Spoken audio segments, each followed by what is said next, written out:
A very good morning to all my dear students. Today we are going to discuss our next topic, that is fertilization. Everyone know that what is fertilization? It is the fusion of male and female gamete. Fertilization क्या है? It is the fusion of male and female gamete. What is the site of fertilization? इस fertilization की site क्या है? You know very well that it is the ampulla of fallopian tube. fallopian tube का जो ampulla है वहां fertilization होती है, that is the site. Fertilisation के लिए जरूरी है मेल गैमीट का फीमेल गैमीट तक पहुंचना, and you know that process is known as insemination. Insemination के थ्रू स्पर्म्स का अराइवल होगा. अराइवल ऑफ सबसे पहली इवेंट होगी फर्टिलाइजेशन में स्पर्म्स का अराइवल. स्पर्म्स कैसे अराइव होंगे? Male withdraw sperms or ejaculate sperms into the female genital tract close to the cervix. Male जो है इंसेमिनेशन क्या है? ट्रांसफर ऑफ मेल गैमेट्स और sperms into the female body. और ये स्पर्म कहाँ रिलीज करता है? फीमेल जेनिटल ट्रैक्ट में, क्लोज टू सर्वाइक्स. सर्वाइक्स के क्लोज जो है ये स्पर्म्स जो है रिलीज कर दिए जाते हैं, सीमेन रिलीज होता है. वहां से इनकी मूवमेंट होगी, मूवमेंट ऑफ स्पर्म्स. स्पर्म्स जो है सर्वाइक्स के पास है, यहां से वो यूट्रस को क्रॉस करते हुए फेलोपियन ट्यूब में पहुंचेंगे, क्योंकि फर्टिलाइजेशन कहां होती है? फेलोपियन ट्यूब में. सबसे पहले तो स्पर्म जो है uterus and Fallopian tube, uterus and Fallopian tube help the sperm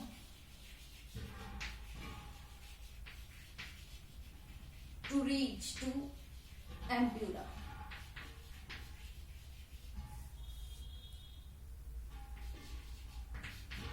कुछ तो यूटेरस की और फेलोपियन ट्यूब की कॉन्ट्रैक्शन मूवमेंट्स होती है. यूटेरस कॉन्ट्रैक्टिंग मूवमेंट्स के साथ स्पर्म्स को अपवर्ड डायरेक्शन में पुश करता है.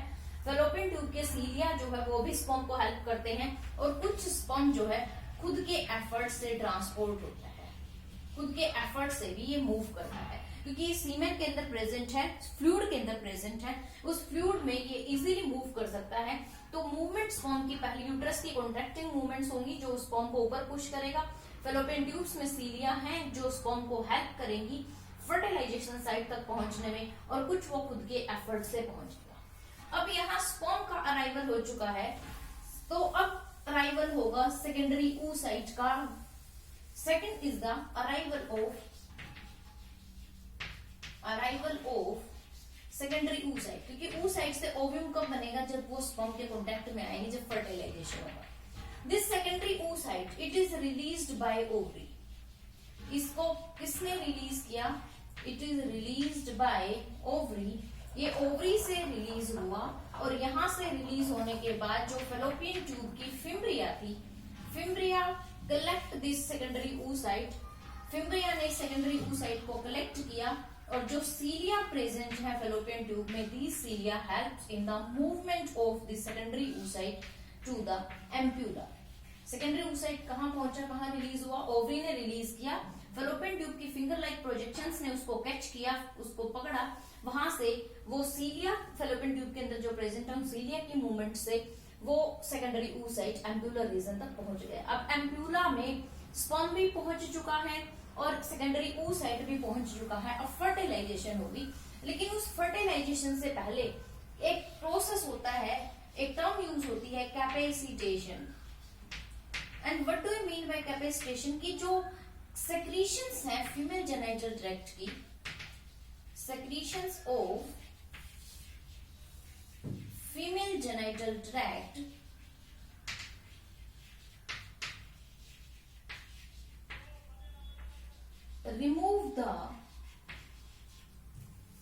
removes the coating substance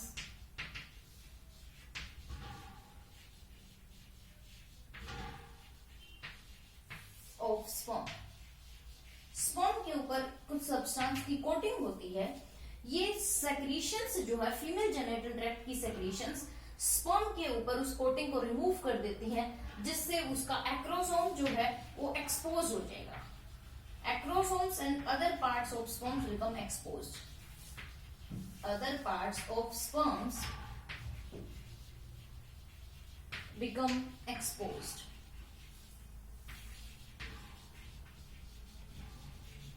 This process is capacitation. Capacitation क्या है? स्पर्म को एक तरह से एक्टिवेट करना। सेक्रीशंस है जो फीमेल जेनिटल ट्रैक्ट की, वो स्पर्म के ऊपर जो कोटिंग है उसको रिमूव कर देगी। Now sperm is ready for fertilisation. अब वो एक्टिवेट हो चुका है फर्टिलाइजेशन के लिए। देयर आर 5 phases और 5 steps in fertilization. फर्टिलाइजेशन में 5 स्टेप्स हैं, 5 स्टेप्स हैं। वो कौन कौन से हैं? First is the acrosome reaction. First step is the acrosome reaction.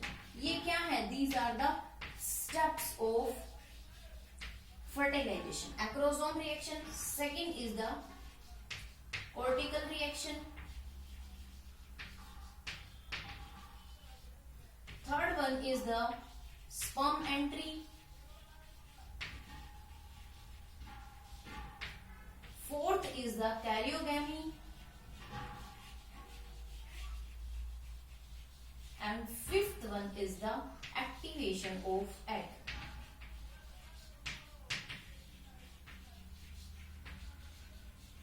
Total there are 5 events in a fertilization: acrosome reaction, cortical reaction, sperm entry, karyogamy, activation of egg.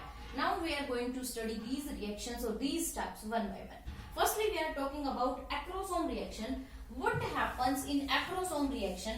अब acrosome reaction में क्या होगा? As the sperm, acrosome of the sperm जैसे ही as acrosome of sperm जैसे ही secondary oocyte के contact में आएगा, acrosome of sperm as comes in contact with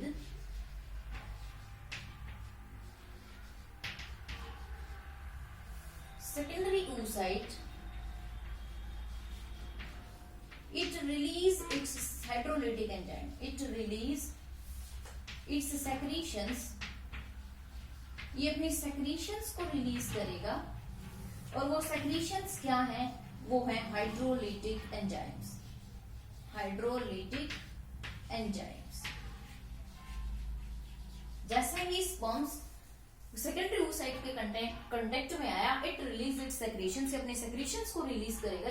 जो सेक्रीशंस इसकी वो है हाइड्रोलिटिक एंजाइम। हमने पढ़ा था ना कि एक्रोसोम स्पर्म हेड जो है contain a cap like structure acrosome which contain hydrolytic enzymes. These help it in penetration in the ovum. These hydrolytic enzymes अब क्या करेंगे? कौन कौन से एंजाइम्स है? 3 हाइड्रोलिटिक एंजाइम्स यहाँ प्रेजेंट हैं। First is the hyaluronidase. Second is the corona penetrating enzyme.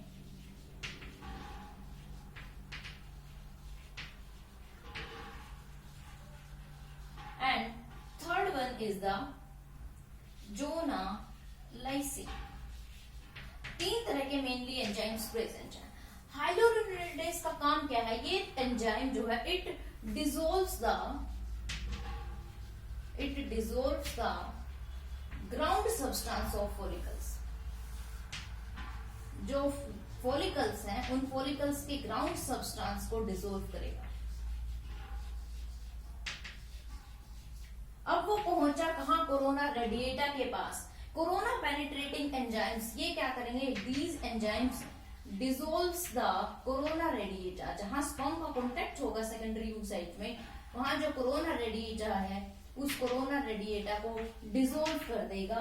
Corona penetrating enzymes क्या करेंगे? उसको डिसॉल्व करेंगे। और zona lysin it dissolves the zona pellucida. हमें पता है ना, सबसे पहले कोरोना रेडिएटा, उसके बाद जोना पेलुसिडा, फिर पेरीविटलाइन स्पेस, प्लाज्मा मेम्ब्रेन। तो इट डिसॉल्व्स जोना पेलुसिडा। अब जैसे ही ये सेक्रीशन, ये 3 एंजाइम सेक्रीट हुए, इन्होंने इन सब्सटेंसेस को रिमूव किया, लेयर्स को डिसॉल्व किया। नाउ प्लाज्मा मेम्ब्रेन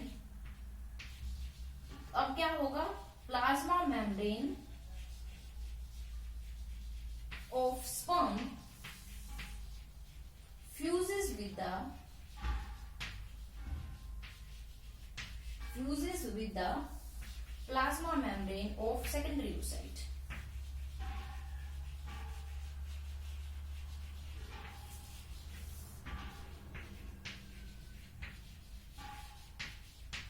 अब क्या होगा, जैसे ये layers dissolve, zonal pellucida dissolve होगी, उसके बाद प्लाज्मा मेम्ब्रेन आएगी, तो प्लाज्मा मेम्ब्रेन स्पर्म की और प्लाज्मा मेम्ब्रेन सेकेंडरी oocyte की फ्यूज हो जाएंगी और ये दूसरे स्पर्म्स की एंट्री को, पॉलीस्पर्मी को ब्लॉक कर देगी। सिर्फ एक ही single sperm can fertilise the ovum, ये दूसरे स्पर्म्स की एंट्री को ब्लॉक कर देगी। इसके बाद हमारा सेकंड स्टेप आता है, क्रोमोसोम रिएक्शन के बाद सेकंड है cortical reaction.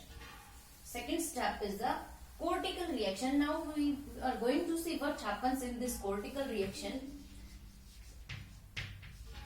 We know that this is the ovum, this is the plasma membrane, and below the plasma membrane some cortical granules are present.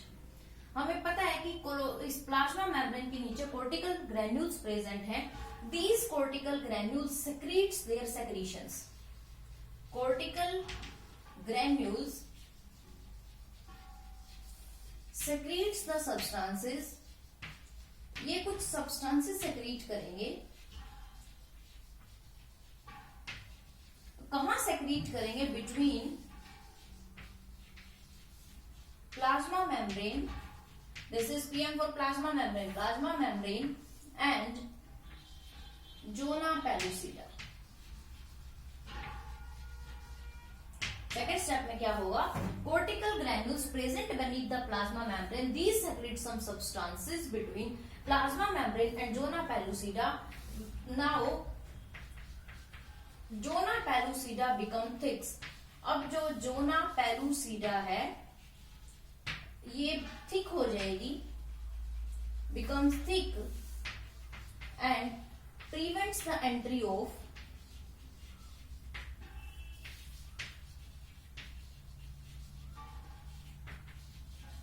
more than one sperm.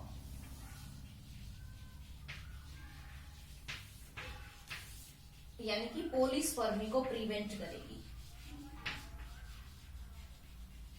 Only one sperm can fertilise the ovum. सिर्फ एक ही sperm है जो ovum को fertilise कर सकता है. ये जैसे ही जोना पेलुसिडा थिक हो जाएगी, ये दूसरे स्पर्म्स की एंट्री को प्रिवेंट कर देगी, दूसरा स्पर्म एंटर नहीं कर पाएगा. This is the cortical reaction. Next to the cortical reaction, our third step is the sperm entry. Third step is the sperm entry. What happens in this step, sperm entry? अब जहां जिस contact में sperm आया है, जहां plasma membrane के, वहां एक फर्टिलाइजेशन कोन बन जाएगी. कहां बनी फर्टिलाइजेशन कोन? जहां स्पर्म एंटर कर रहा है जिस साइड से सेकेंडरी oocyte के अंदर, वहां एक फर्टिलाइजेशन कोन बनेगी. उस फर्टिलाइजेशन कोन के through the whole sperms enter into the secondary oocyte. पूरा का पूरा स्पर्म जो है सेकेंडरी oocyte के अंदर एंटर करेगा. अब जैसे ये स्पर्म एंटर करेगा, secondary oocyte completes its secondary oocyte completes its second meiotic division. Secondary meiotic division complete करेगा and forms one polar body and ovum. जैसे ही स्पर्म की एंट्री हुई सेकेंडरी oocyte के अंदर, सेकेंडरी oocyte अपनी सेकंड म्यूटिक डिवीजन जो वो metaphase में अरेस्ट था, वो फेज को कंप्लीट करेगा और एक पोलर बॉडी और ओव्यूम रिलीज होंगे. Next the fusion of the gamete nucleus. Next fourth step is the karyogamy, and you know karyo word is related to the nucleus. Karyogamy, here fusion of male and female nuclei takes place. Fusion of male and female nucleus takes place. जो mail और female nucleus है उन दोनों का fusion होगा. जैसे ही sperms इस ovum के अंदर आता है, sperms head become detached from its another part, sperm का हेड डिटैच हो जाएगा and its nuclei behaves as male pronuclei. Male pronuclei क्या होगा, यहाँ मेल और फीमेल न्यूक्लियस का फ्यूजन होगा, तो स्पर्म का हेड जो है वो उसके बाकी पार्ट से अलग हो जाएगा और उसके हेड जो है उसके अंदर हमें पता है न्यूक्लियस प्रेजेंट है, that nucleus behaves as pronuclei, और फीमेल का जो न्यूक्लियस है that behaves as female pronuclei, और जो फीमेल का न्यूक्लियस है, ओव्यूम का जो न्यूक्लियस है, that behaves as female nuclei. Now both these nuclei fuses with each other, अब दोनों ये एक दूसरे के साथ फ्यूज करेंगे with each other. Nuclear membrane इनके बाहर अब प्रेजेंट नहीं है, न्यूक्लियर मेम्ब्रेन डिसइंटीग्रेट हो चुकी है।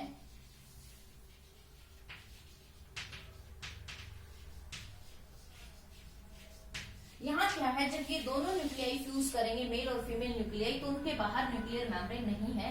जैसे ही मेल और फीमेल प्रोन्यूक्लियाई फ्यूज हुए, इनके फ्यूजन से बनेगा zygote, and zygote is diploid, क्योंकि दोनों ही के क्रोमोसोम, दोनों के अंदर half of number of chromosomes थे, 23 क्रोमोसोम्स थे, वो दोनों फ्यूज हो गए, ये हैप्लॉयड थे, हैप्लॉयड से जो स्ट्रक्चर बनेगी हमारी जाइगोट, जो जाइगोट है वो होगा diploid. Next is the activation of egg. Fifth step is the activation of egg.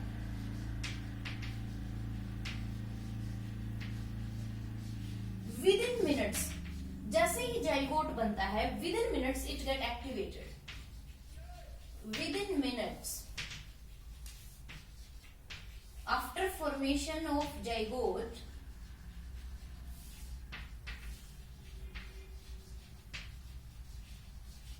Zygote की फॉर्मेशन के बाद within minutes it get activated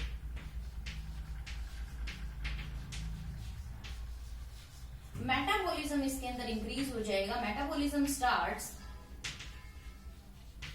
यानी कि सब्सटेंसेस का ब्रेकडाउन, फॉर्मेशन स्टार्ट हो जाएगी। Cellular respiration and protein synthesis increases, इसके अंदर सेलुलर रेस्पिरेशन स्टार्ट हो जाएगी and protein synthesis increases. Protein synthesis increases, यानी कि जाइगोट जो है हमारा, जो एग जो है वो अब एक्टिवेट हो चुका है। अब ये तो हुआ फर्टिलाइजेशन। अब हमें एक और चीज ध्यान रखने, one more thing we have to taken care that only these fusion of male and female gamete is species specific, कि पर्टिकुलर स्पीसीज का मेल गैमेट ही उसी स्पीसीज के फीमेल गैमेट को फ्यूज कर सकता है। वो कैसे हो गया, इस ओव्यूम जो है, दिस ओव्यूम कंटेन फर्टिलाइजिन, ये ओव्यूम फर्टिलाइजिन कंटेन करता है। ये फर्टिलाइजिन क्या है, it consist of monosaccharides and amino acids. Fertilizin is a glycoprotein that is made up of monosaccharides and amino acids. And sperms have, और sperm के पास होता है anti-fertilizing.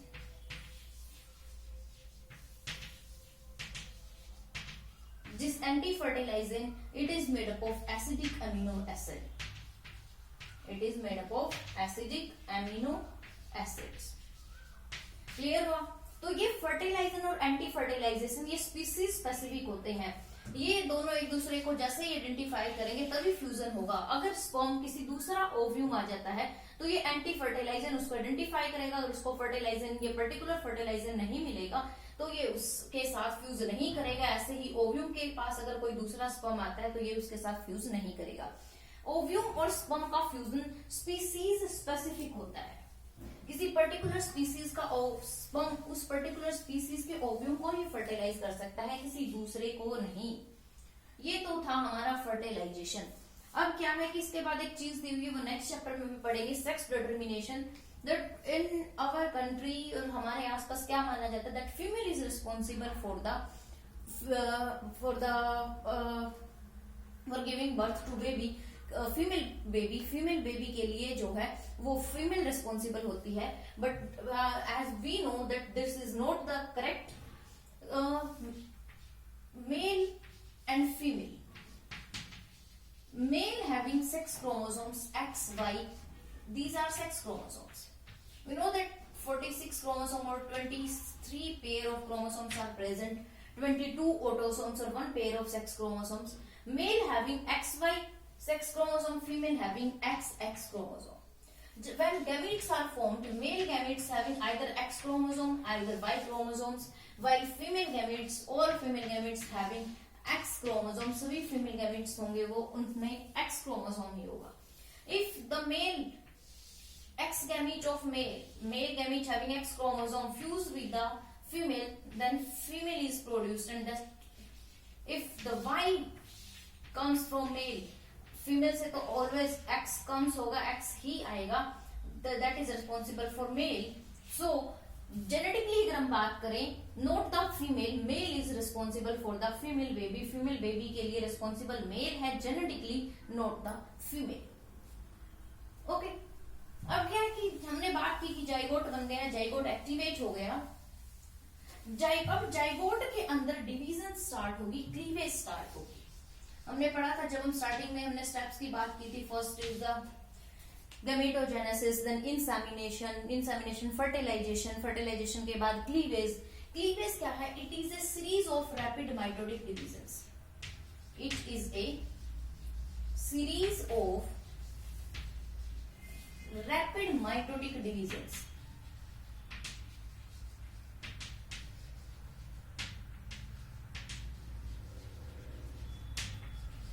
that takes place in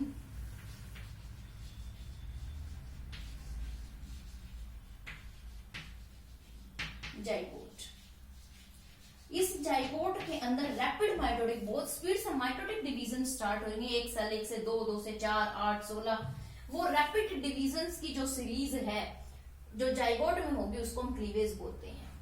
with in 30 minutes, after 30 minutes के बाद to zygote divide करके 2 cell बनाएगा. 40 minutes के बाद सेकेंड माइटोटिक डिवीजन होगी. फर्स्ट माइटोटिक डिवीजन जो है वो 30 मिनट्स की, फर्टिलाइजेशन के 30 मिनट्स के बाद फर्स्ट माइटोटिक डिवीजन होगी. 40 मिनट्स के बाद सेकेंड माइटोटिक डिवीजन होगी और 72 मिनट्स के बाद आफ्टर 30 आवर्स